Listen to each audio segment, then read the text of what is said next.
Следната програма е овозможена од пријателите и партнерите на Джойс Мајер службите.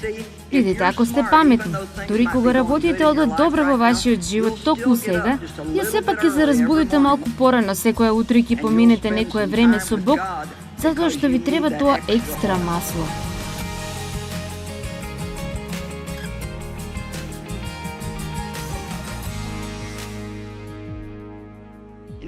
Знаете, параболите на Исус се едноставно прекрасни. Тоа се приказни. Но тие го донесуваат Евангелието на ниво каде ние можеме целосно и комплетно да го разбереме. На мене не ми се допаѓаат работи кои изгледаат духовни, но тие се над моето разбирање. Кога ги оставете, изгледаат прекрасни, но јас не знам што беше кажано. Амин. Аз сакам да си отидам дома со нешто кое можам да го употребам и да го запомнам. Така да повеќето од вас кои бевте тука претходно, работата која ќе ја запаметите е: јас ќе правам повеќе правилни нешта во мојот живот отколку погрешни. Колку од вас се согласуваат ако бевте овде претходно? Вие ќе го запомнете тоа од минатата ноќ. Колку од вас се сеќавате? Вие не сте создадени за да бидете виновни. Во ред. Немаме време да повторуваме од минатата вечер. Ќе почнеме со Матеј глава 24, каде што во Библијата се зборува за знаците на последните времиња. Знаете, сите сакаат да знаат кога Исус ќе дојде повторно, а тој не ни кажа со цел да... бидејќи сака ние да живееме секој ден како да тој ќе се врати секој момент. Зато ајде само да почнам со ова. Ако вие знаевте за сигурно, ако јас знаев за сигурно, дека после 3 недели од сега, во недела наутро, во 10 часот наутро, Исус ќе дојде. Предпоставувам моето прашање е: што би промениле во вашиот живот?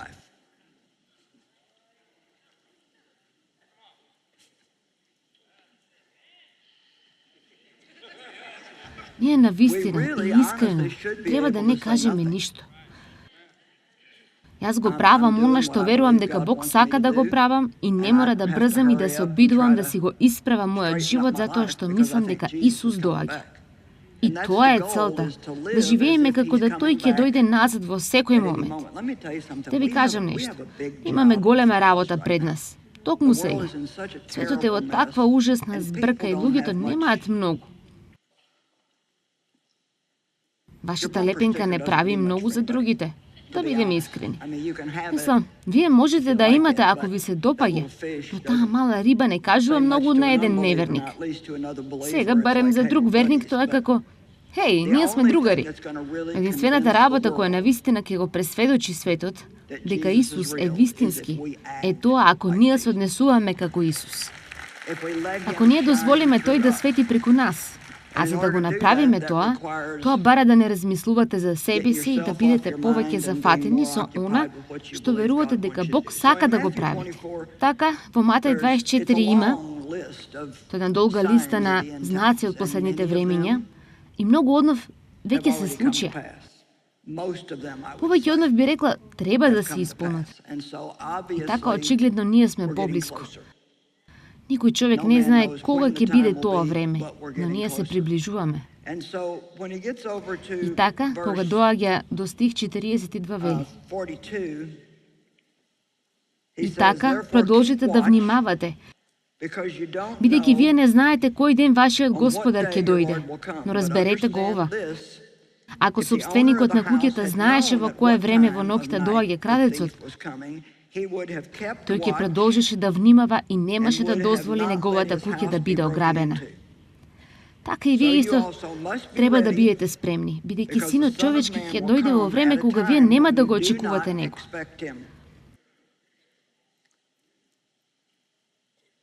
Тогаш, кој е верен и мудар слуга? Кога Господарот ќе го постави над слугите своји да им дава храна во правото време? Ќе биде добро за тој слуга чиј Господар ќе го најде дека постапува така кога ќе се врати. И така ние сакаме да живееме спремни. Не да брзаме, но да бидеме спремни. Амин. Од време на време ние треба да го слушнеме ова затоа што Исус доаѓа. Тој се враќа назад. И ние би требало да бидеме, верувам и да сакаме, да живееме живот кој ќе го прослави Него и ќе покаже на луѓето каков е Исус. А за да го направиме тоа, сега само слушнете го ова, вие не можете да бидете мрзеливи, незадоволни, пасивни, неактивни и не можете да бидете оние кои вечно се колебаат. Дали имаме некои такви со нас ова утро? Мојата порака ќе направи да се скриете во столчето, а јас можам многу добро да ви го кажам тоа. Јас ќе ви испратам дома со домашна задача.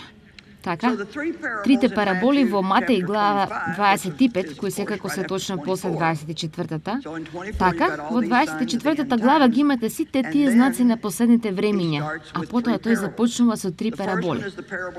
Првата е параболата за 10 девици.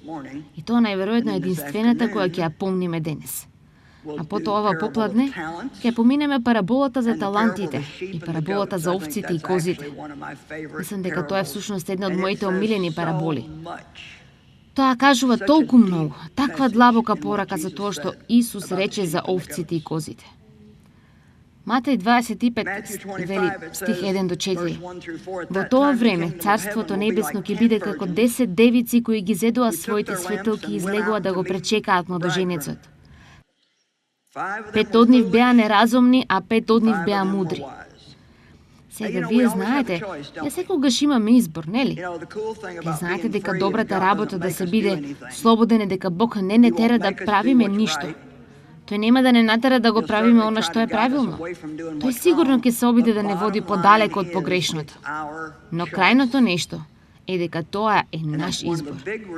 А тоа е една од најголемите причини зошто, ако ние сме верни, ние не можеме и не би требало да ги обвинуваме другите луѓе за нашите проблеми.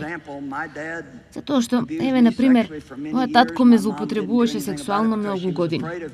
Мајка ми не направи ништо околу тоа, бидејќи беше исплашена од него. А јас бев збркан. Јас имав избор. Кога станав христијанка, видов дека имав избори. За многу години јас го обвинував моето однесување заради моите минати злоставувања. И еден ден Бог ми стави во срцето: тоа е причината заради која си таква. Но не дозволувај тоа да стане едно оправдание да останеш таква. Ајде, дали на некој овде му е потребно ова денес? Крајното нешто е дека сите ние сме биле повредени. Сите ние сме биле злоупотребени. Кон сите нас однесувале неправедно. Ние треба да ги истресеме тие работи и да продолжиме. Ако има некој на кого треба да му простите, не го оставајте тоа уште еден ден. Мислам дека тоа е еден, ако не, најголемиот проблем кој го имаме во црквата денес. Тоа се гневни христијани. И тоа едноставно не делува. Исус рече: ако вие не им простите на другите, јас не можам да ви простам на вас. Уау, луѓе, па тоа е толку тешко. Па, тие девици биле како што ги нарекуваме девериците денес. Свадбите меа малку поразлични тогаш и не беше воопшто необично да се има 7 дена прослава со свадбата и тоа ги вклучуваше сите.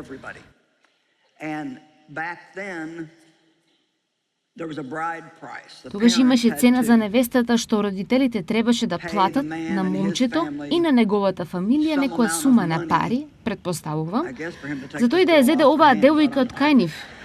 Не знам, нема смисла. За момчето требаше да плати, не невестата. Но невестата требаше да биде спремна и подготвена. И девериците требаше да бидат спремни и подготвени. Но работата беше дека тие никогаш не знаеја точно колку долго требаше да чекаат. Како денес.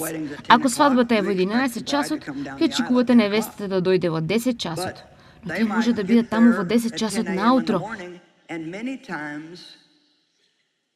И многу пати момчето и неговата фамилија се уште се договараат со фамилијата на девојката. А тие сите само чекаат и чекаат. Тие веруваат дека тој доаѓа, но не знаат точно кога. Но пасвото до нив е: ваша работа е да останете спремни. Амин. Така, ние сме како девериците кои чекаме на нашиот младоженец да дојде по неговата невеста. И ние треба да бидеме мудри, а не неразумни. Сакам да ви прочитам нешто од Изреки од 1 до 20-21, каде што мислам дека е навистина добро. Изреки 1:20. Мудроста говори високо на улицата. Го крева гласот свој по плоштадите, на врвот на зидот таа повикува. При градските порти таа смело говори. Мислам дека ова е интересно, бидејќи знаете ли што кажува со тоа? На секој агол во твојот живот, на секој крстопат во твојот живот, мудроста секогаш е таму повикувајќи. Слушај ме мене. Мудроста, јас верувам, е осветен здрав разум. Свет здрав разум. И знаете ли што? Ако користиме повеќе здравиот разум, наместо да бараме нешто надприродно, само потребете мудроста. Јас верувам дека мудрост е да се направи нешто сега со што ќе биете среќни подоцна. Хајде, сакате ли да го имате тоа? Мудрост е да направиш нешто сега со што ќе бидеш среќен подоцна. Ако јас одидам до омјалникот полн со валкани садови, навечери си мислам, треба да ги измијам, а потоа си мислам, не, утре ќе ги измијам. Првата работа со која ќе се соочам кога ќе се разбудам утредента е мијалник полн со валкани садови. Така, јас го направив она што моето тело го сакаше претходната ноќ, но тоа не беше најмудрата работа. Сега јас не го губам моето спасение ако не ги измијам садовите, но ние зборуваме за тоа како да живееме среќни. Јас понекогаш велам, вие знаете, некои луѓе се обидуваат да изгонуваат ѓаволи, а тие сепак немаат авторитет ниту над еден мијалник полн со валкани садови. Мислам дека ние треба да почнеме од дома каде што тоа има смисол. Амин. И биете спремни и биете подготвени. Сега, како ние знаеме што беше грешка со петте кои беа неразумни? Стих 3 вели: неразумните ги зедоа светилките своји, но не понесоа никакво масло. Проширениот превод вели: тие не зедоа екстра повеќе масло. Со други зборови, неразумните луѓе го прават само тоа што мора да го направат и толку. Тие не прават ништо друго повеќе.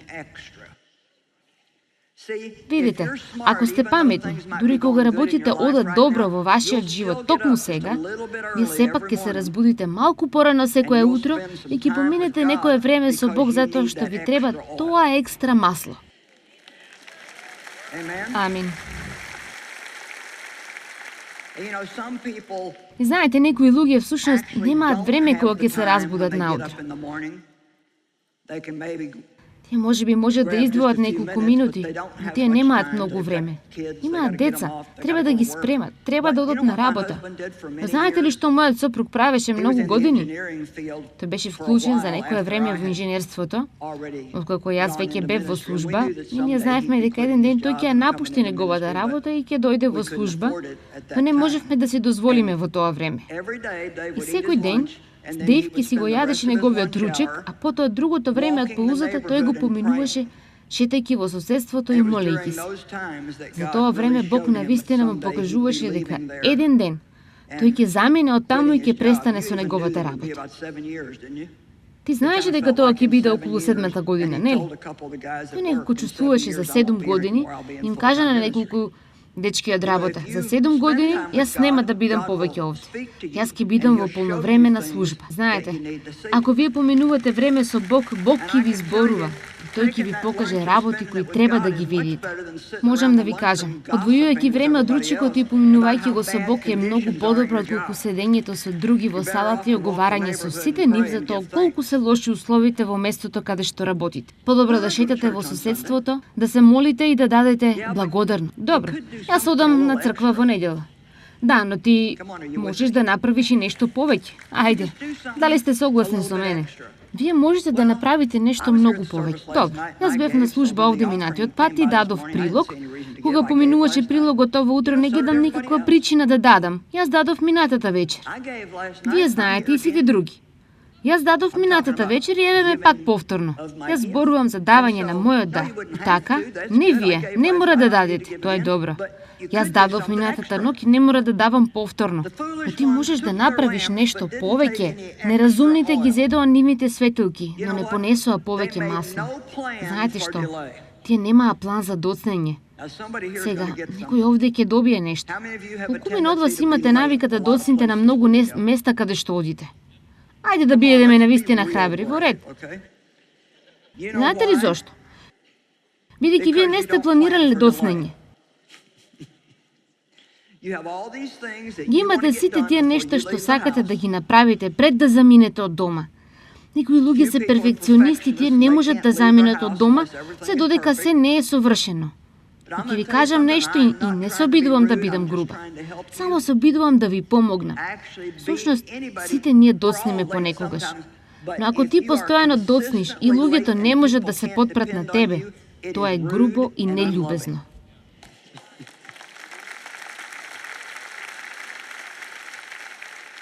Видите, понекогаш тоа е како малите лисици кои го пустошат лозието.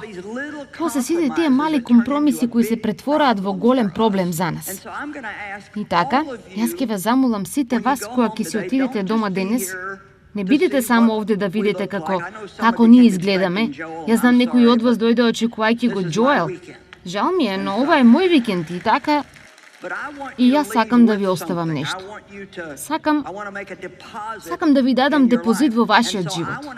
И така, ќе побарам да донесете одлука. Видите, јас мислам дека е навистина добро ако ние одлучиме во црквата за нешто. Затоа јас сакам да ве охрабрам да отидете дома и само да почнете да правите нешто малку повеќе. Што и да е тоа, само направете нешто малку повеќе. Јас почнав минатата недела и си мислев, па јас ќе се обидам со нешто, јас ќе практикувам. Секогаш кога ќе извадам нешто и ќе го употребам, јас го враќам назад пред да го оставам така. Кога ќе ги видам моите садови дека треба да се измијат, јас ги мијам. Претходното утро, петок наутро, не ми се работеше. Имам тренер кој доаѓа 3 пати неделно, а јас едноставно не сакав да вежбам. Но знаев дека утре ќе одморам, откако сум овде овој викенд, и затоа не сакам да пропуштам 2 дена еден по друг. Бев спремна да звонам на телефон на мојот тренер и да кажам, мислам дека нема да можам да вежбам денес. А потоа си помислив, не, ќе вежбам. Гледате, се е околу одлуката. И знаете што? Нема да ве повреди понекогаш, ако треба да притиснете малку. Ајде, ако треба да направите напор за да го направите она што е правилно. Јас имав психолог во мојата програма пред неколку месеци и таа рече дека денес луѓето се толку ненавикнати на неудобност или мора да минуваат низ било што за кое стануваат длабоко депресивни над мали работи, кои навистина не би требало да не тревожат воопшто. Нам ни требаат неколку мали издржливи работи во нашиот живот. Амин. Колкумина од вас треба да се го исчистите ормар од салишта? Нели се во неред сите работи кои можеме да ги имаме? Колку пара на обидки имате, дами мои, кои никогаш не сте ги ставиле на вашите уши? Сте ги купиле бидејќи тие биле убави и вие се уште чекате со што да ги носите. Јас знам, јас имам чевли кои никогаш не сум ги носела. Тоа е само, јас ќе облечем нешто и Дев ќе рече, ох, кој го купи тоа? Пред 1 година. И така, јас треба да ги чистам работите редовно и да давам работи. И така, ако погледнете во целиот ормар наеднаш, и тоа е премногу за вас, само кажете 15 минути секој ден, јас ќе го чистам мојот ормар. Навите часовник ако треба да работите 15 минути дневно и не многу долго, ќе ја завршите работата. Колкумина од вас знаат дека мрзливоста и пасивноста можат да се прилепат на вас малку по малку.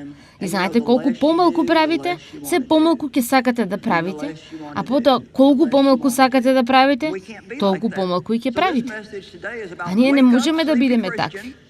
Така, оваа порака денес е за разбудете се, заспани христијани. Амин. Ако сте заспале во некоја област, ако заостанувате во вашиот молитвен живот, ако сте оделе во црква редовно, сега само се седите во вашето столче и гледате црква од дома, вие знаете, на мене ми е мило дека има олеснување за луѓето кои не можат да дојдат на црква. Но тоа не би требало да биде едно оправдание за нас едноставно да не правиме напор, бидејќи тоа можеби е добро за тебе. Но што е со луѓето во црквата на кои ти си потребен? Видите, тоа е нашиот проблем. Ние одиме да добиеме благослов, а ние би требало да бидеме благослов. Имајте различен став.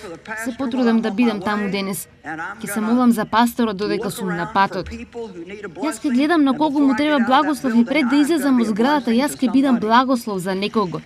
Ќе ви кажам нешто. Ако ние мислиме помалку за себе си, а повеќе за другите, ќе бидеме многу посреќни, нели? Та гледате, тие неразумни девици, тие не сакаат да направат ништо екстра. Но мудрите зедоа масло во садовите заедно со нивните светилки. Јас мислам дека тоа било малку незгодно, бидејќи тоа значи дека тие морале да ги носат светилките во едната рака, а сега го имаат овој сад во другата рака. Мудроста е достапна за секого. Но ние можеме да бидеме неразумни ако сакаме. Една од пораките која сакам сега да искажам од ова денес е мал збор со 4 букви. Сега. Почнете да го правите сега. Она што знаете дека треба да го правите, а потоа ќе бидете среќни покасно. Вие можете да го направите вашето тело среќно сега и да бидете несреќни подоцна, или можете да дозволите Духот да ве води и да го правите сега она што Тој ви го вели и да мислите на целата слобода која ќе ја имате подоцна. Колку од вас се во 50-тите или 60-тите и навистина посакувате со целото свое срце, кога бевте на 20 години да почневте да ставате настрана малку пари од секој чек за оваа возраст од вашиот живот? Гледате. Каква разлика ќе направи ако ние сега? Но ние сакаме да го правиме тоа што прави да се чувствуваме добро денес. Ние сакаме да правиме она што е лесно денес. Заборави за утре. Но знаете ли што? Утрето секогаш доаѓа. Побрзо или подоцна ние треба да се справиме со резултатите од она што сме го направиле.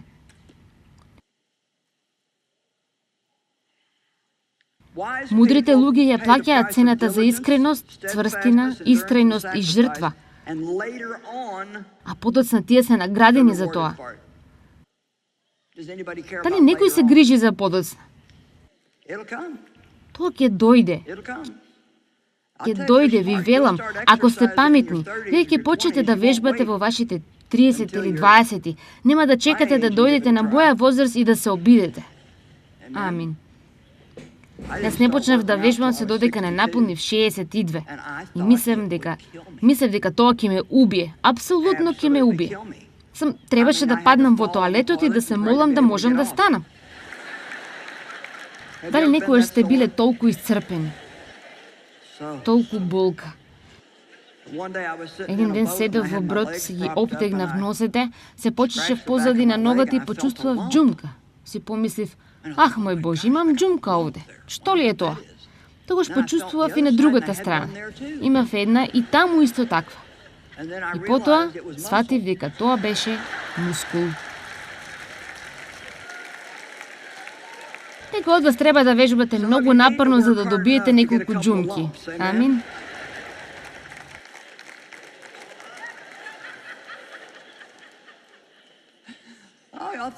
Сите вие мислите дека јас сум смешна.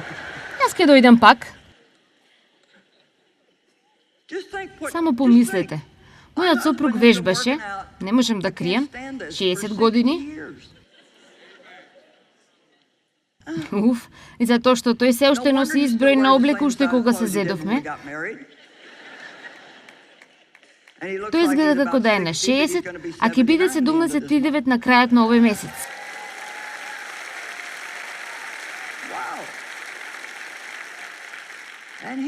Тој е толку многу згоден и цврст. Но видите, тој е платил цената за привилегијата што ја има сега. Сакам да ме слушате. Дали некој е спремен да ја плати цената денес за привилегијата што ја сакате подоцна во живот? Тогаш вие треба да си отидете дома со новиот збор. Сега. Вие знаете, сега е времето да го направите она што е правилно. Не го оставајте за друг пат, но направете го сега.